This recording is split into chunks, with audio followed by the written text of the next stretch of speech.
Namaste. Sometimes truth is stranger than fiction, they say, or whatever you see may not be the truth. That is also said.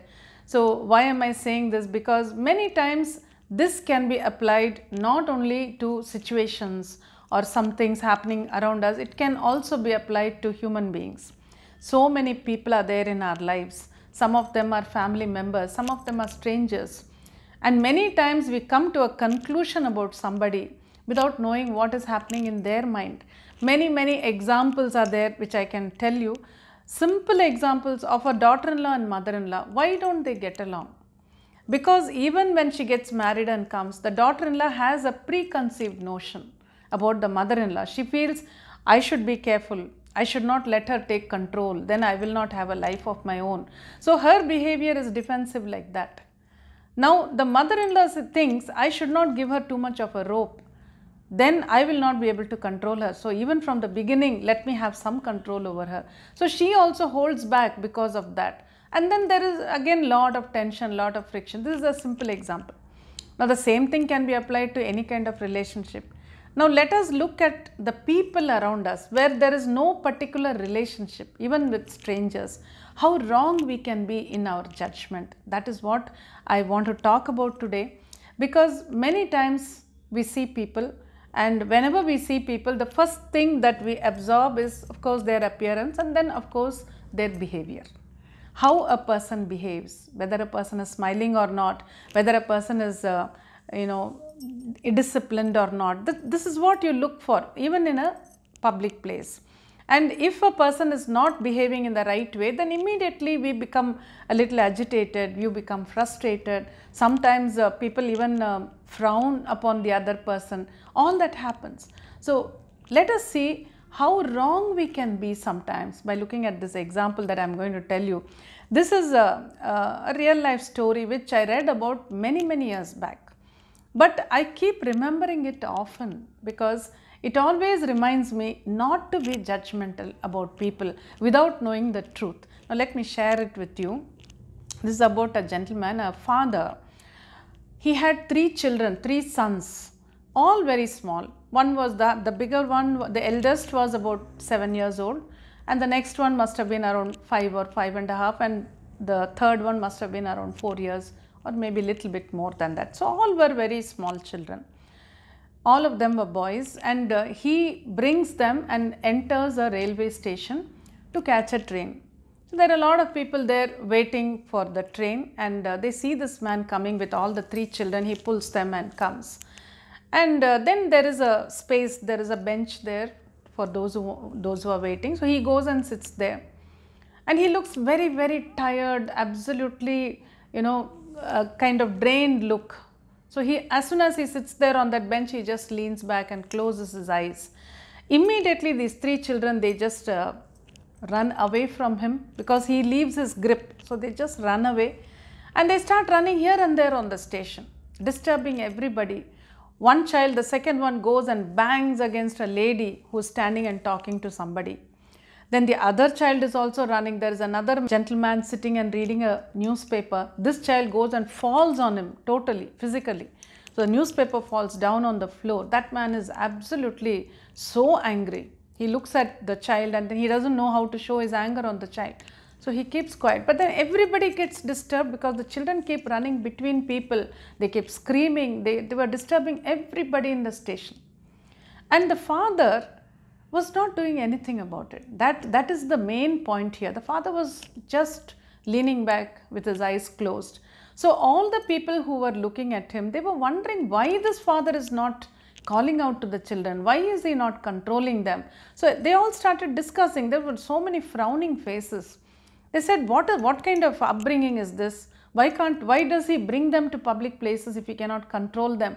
So why can't he call his children? All this, people started talking. Everybody started looking at the children and this father. Then slowly this lady against whom one child went and banged, that lady and the gentleman who was talking to her, both of them approached this father. The others are all looking on. The lady comes and says, why can't you call your children and make them sit with you? They are disturbing everybody. Why are they running around like this? Then the gentleman says, even I don't know what to do. I am also totally at a loss. So this lady did not expect this reply. She thought he will be a little defensive, but he was not. He said, even I don't know what to do. I am totally lost. She says, what are you saying? Then he says, no, my wife, their mother, my wife, she passed away today in the morning in the hospital. The funeral is going to take place day after tomorrow. So I am now taking the children home, and I don't know how to handle this. He says, I really don't know what to do. I'll take them home, and then what? And these children, they are also aware of what has happened. I don't know how they are taking it. Maybe that is why they are running around. They are generally not like this. But the way they are behaving now, I can see that they do not want to face the fact that their mother is no more. So they are just showing it out like this by simply running here and there and screaming.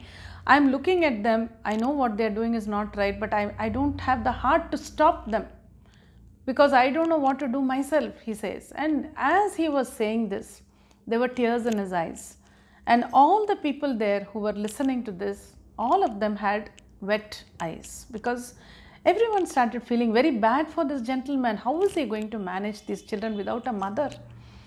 And then this lady said, look, I really want to help. If you feel it's okay, you can leave your children with me for 2-3 days. I'll take care of them. You finish the funeral and then come and take your children. At least you'll be able to look after many things. Right now, maybe you can't look after them. To that extent, her mind changed. So you see, the truth can completely change our perception about a person or about a situation. But when we just look at somebody and we look at their behavior, we may never understand why that person is behaving like that or what is going on in his life. That is why we should always reserve our judgment about anybody until we know the truth. But you may also say, now how can I go and find out the truth about everybody in my life? In a public place also you see somebody behaving badly. Now, we do not know the truth about him or his life. Why should we go and find out? That's true. We need not know the truth about everybody. We need not know what's happening in everybody's life. But we need not be judgmental either. You can just leave it and say, if somebody is behaving badly, then something is wrong for him. Something is not okay for him. That's why he's behaving like that.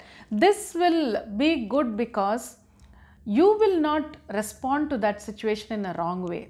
Think about it that way. First of all, you will not make a wrong judgment about that person, which is good for you. Secondly, if you make a wrong judgment, then if at all you have to react or respond at that point, your response will also be wrong if your judgment is wrong. So it's better to reserve our judgment and say, okay, this person is shouting too much or this person is behaving badly, but maybe he is not all right. He is not happy inside or something is provoking him. So let it be. I'm not going to worry about it. I'm just going to mind my business. Even that is better than frowning upon a person without understanding why the person is behaving in a particular way. So that is where sometimes truth can be totally different from what we actually see. That is why we must be very careful when we judge people or when we frown upon anybody. Think about it, and then it will help you to rise to a much higher level where you look at anybody with kindness, and that is the kind of mindset which can help us to live a better life in this world.